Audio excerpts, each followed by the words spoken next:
So, yun mga kapain, panibagong araw, panibagong vlog tayo guys. And this is it, nagbablog na ulit si kapain guys. For today's vlog guys is isa sa pinakamahalagang araw sa amin kasi today is graduation ng aking anak or tinatawag na moving up at a-attend tayo. Pero hindi ako yung sasama sa stage kundi si Boyet, kanyang papa, kasi nirequest niya yan. Papa niya ang aakyat sa stage. Bale, photographer lang tayo ngayon guys. Yan, so yun guys, magalaw. Papunta na tayo sa screen, si Boyet. Yung aakyat sa stage. Mga kapain, tayo ay photographer lang today. Yan ang ating ganap ngayon, photographer. Siyempre, ito yung ribbon, kaya ang outfit natin ay photographer lang. Charis. Back to pagbablog na tayo guys. Hopefully ay makapasok ako sa loob ng school kasi sabi nila one guardian lang daw per student. Hopefully makapasok ako para makapag-vlog tayo. So yun guys, at update ko na lang kayo kapag nandoon na kami mga kapain. So yun guys, at nandito na kami sa Rocks ako. Bali ang mga estudyante guys ay mga nakapila na. And guess what? Dito kami sa ahuli-hulihan guys. Sa ahuli-hulihan kami nakapwesto. Andun si JC bago dito si Boyet kasi hindi pa nagsisimula.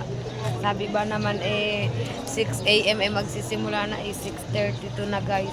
Aabutin pa ata kami dito ng sikat ng araw. Pero napakadami ng gagraduate guys. Lahat ng mga nagpilang yan hanggang doon sa unahan. Bali ito ay pila lang ng lalaki mga kapain. Pila lang to ng lalaki.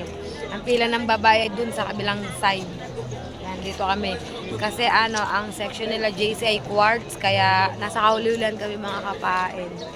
At hopefully ay makapasok ako sa loob para masaksihan ko kung anong mga mangyayari sa loob. Dito na mga estudyante. Oh. Yan sila guys. Sobrang dami. Update ko na lang kayo mga kapain. Mga kapain ng kaganapan dito. Pamula dun sa unahan na yon hanggang dito ang pila ng mga estudyante. Hanggang dun sa dulo. Ewan ko lang kung meron pa dun sa gilid na yun na nakapila. Dun sa pinakagilid ng dulong yun guys. Yan o. Ang daming estudyante. Boys lang to. Pila lang to ng boys. Pila ng girls dun sa kabilang side. Hindi pa siya nagsisimula mga kapain. Sa mga parents, ang ibang parents nandito sa gilid na to. Di ba magka-crowded? Parang crowded na crowded. Siguro ang iba ditong mga magulang is halos nakatayo na lang sa sobrang dami.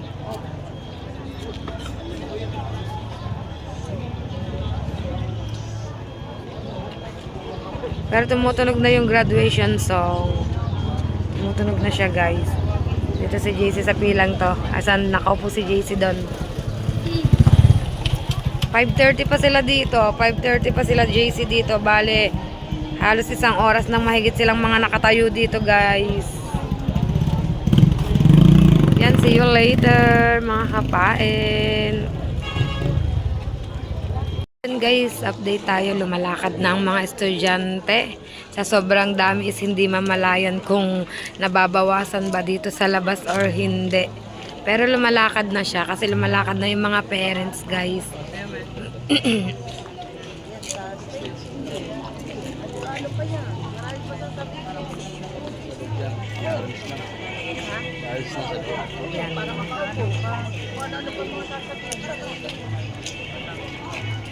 Ayan guys, katunayan na lumalakad na siya. Yan ang mag-ama.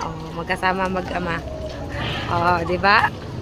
Si Boyet ang aakyat at hindi ko alam kung makakapasok ako sa loob. Parang dito lang ata ako guys sa labas ng gate. Yan ang mag-ama. Sobrang dami. Ang dami pa rin sa likod guys. Sobrang dami. Dito lang tayo sa labas kasi tayo ay outsider. Siguro naman naririnig nyo na yung tugtog guys. Sobrang dami. Ahead sa amin ang ninang pe. Ando doon na siya. Pero wala pa siya sa loob. Dito pa lang kami guys.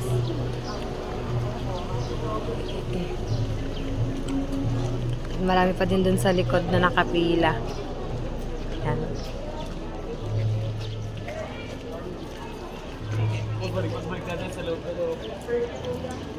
Yan. So yun guys, ito muna yung mga kaganapan ngayon at update ko na lang kayo mamaya-maya ng konti.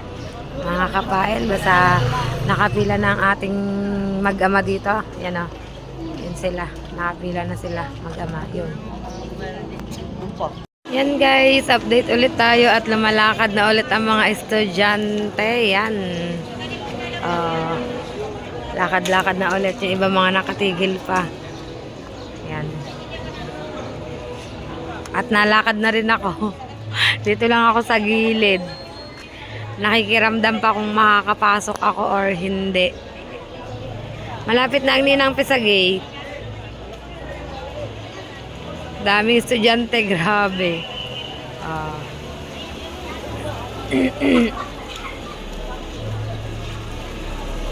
Kalsada kasi to kaya daanan ng mga sasakyan.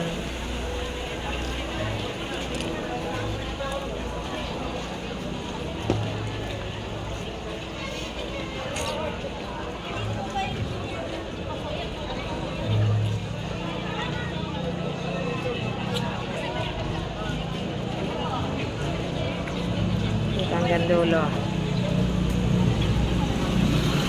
Yun ang pinakadulo na guys.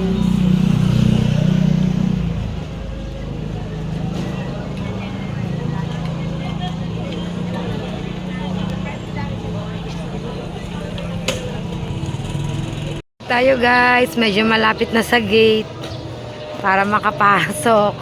Konting-konti na lang. Oh, yan, gate na. Konti na lang guys. For the go ng person. Ang tanong kung makapasok ako. Abangan nyo na lang guys kung makakapasok ako sa loob. Pero hopefully makapasok ako. Ayan na guys, nasa tapat na tayo ng entrance at konting-konti na lang guys. Yan. Parang pwede naman akong pumasok ata mga kapain kahit wala akong ribbon. Parang pwede akong pumasok pa. Sabi mo kay JC kung pwede rin akong pumasok. Asa mo si JC?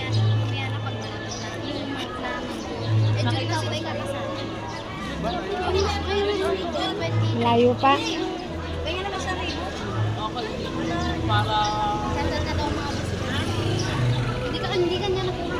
Ito na sa entrance guys. Konting-konti na lang.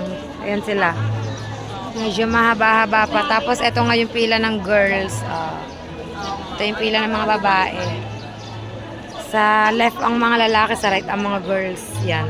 Mga kapain. Yan sila. Crowded na siguro sa loob. So yun guys, at update ko na lang kayo mga kapain. Update ko po kayo kung ano pang mga mangyayari sa loob. Yan, so yun guys, update tayo. Malapit na ang mag-ama. Papasok sa loob, ayan na sila. Oh. At dito pa rin tayo sa labas guys. Mamaya titingnan ko kung makakapasok ako sa loob. Babalikan ako dito ni Boyet.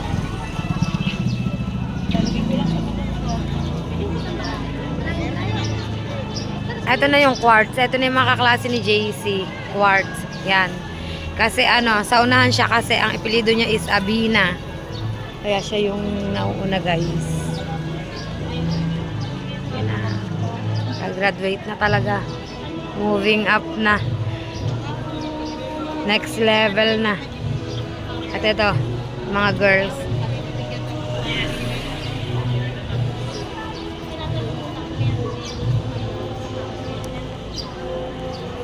Ayan na guys, ang mag-ama. Pasok na sa loob. Sa loob ng gate. Yan, andun na sila sa loob guys. At update ko na lang kayo mamaya kung makakapasok ako mga kapain. Andun na mag-ama sa loob. At stay, andito pa rin kami sa labas. Ako lang palang nasa labas.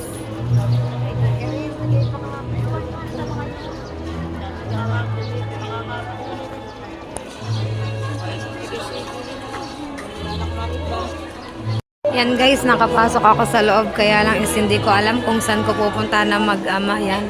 Bale, ito mga kaganapan dito. Sobrang dami nang gagraduate guys. Hindi ko wala kung saan ko hahanapin si Boyet at si JC. Yan.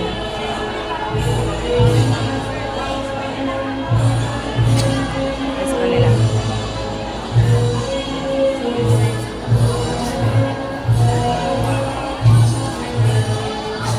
Try ko na lang dito ang puntahan ako ni Boyet. Oh, guys, sobrang dami ng estudyante. Mga kapain. Nakakit yan lahat yan sa stage. Napakarami.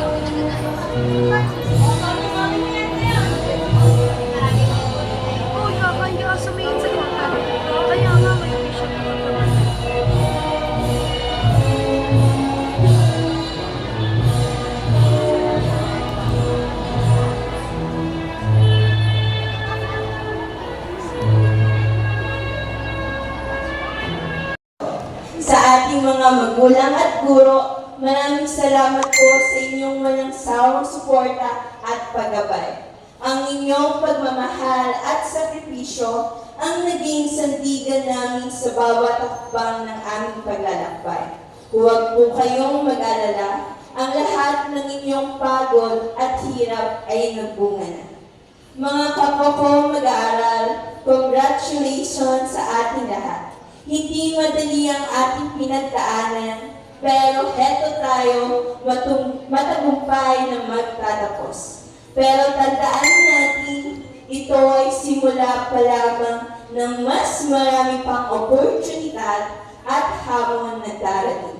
Patuloy tayong mangarap at magsikap, hindi lamang para sa ating sarili, kundi para rin sa ating pamilya at komunidad.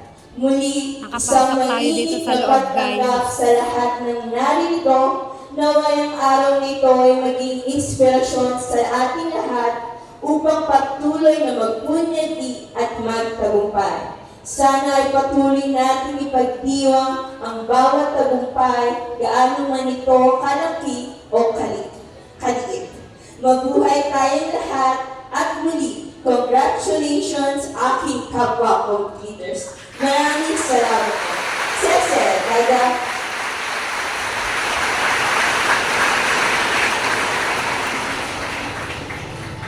Maraming salamat, Alia Amy. Sa puntong ito, nasa akin po ang karangalan na ipakilala sa inyo at tawagin ang bagamat bago pa lamang na talagang ama o puno ng ating paaralan, subalit lamang-laman na agad ang malalim na malasakit at pagmamahal ni R. Garbulo, punong-puro araw.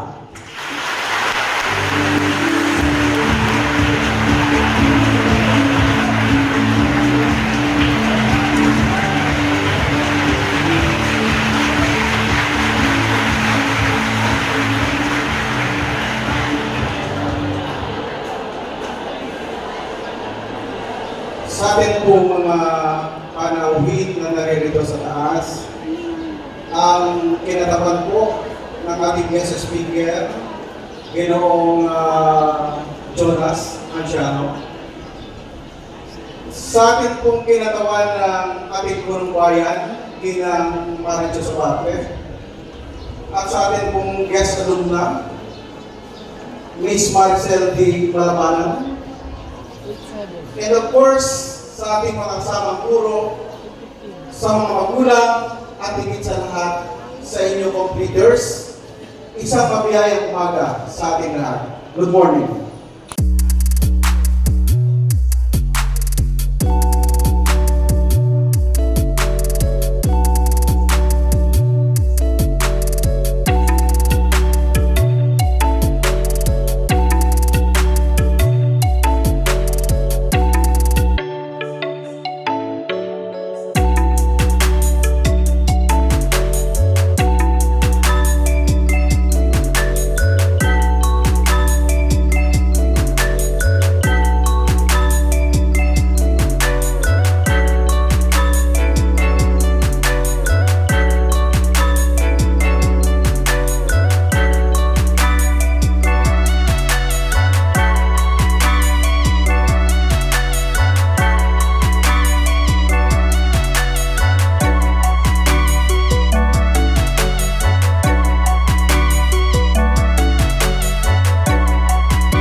dahil tapos na po ang graduation or moving up nila JC, ay pauwi na kami. Ang kasama ko ni Nampe kasi gumraduate din po yung kanyang anak na si Joshua. Sabay po na gumraduate na. Ayun, dun kami sa tricycle, init. Ngayon ay waiting naman ako dun naman sa recognition dun sa Bukana para naman kay Princess. Yan, so yun guys, at pauwi na kami. Dito ko na lang po tatapusin ang vlog ko sa araw na ito. Yan, maraming salamat po sa walang sawa nyo pong pagsuporta po sa akin. And pasensya na po kayo kung naulang ulit ako nakapag-vlog kasi marami pa po akong inintindi at alam nyo naman po na medyo nagpagaling pa ako mga kapain. Yan. So yun guys, salamat po sa inyong lahat mga kapain at see you on my next vlog guys. Bye bye guys, love you all.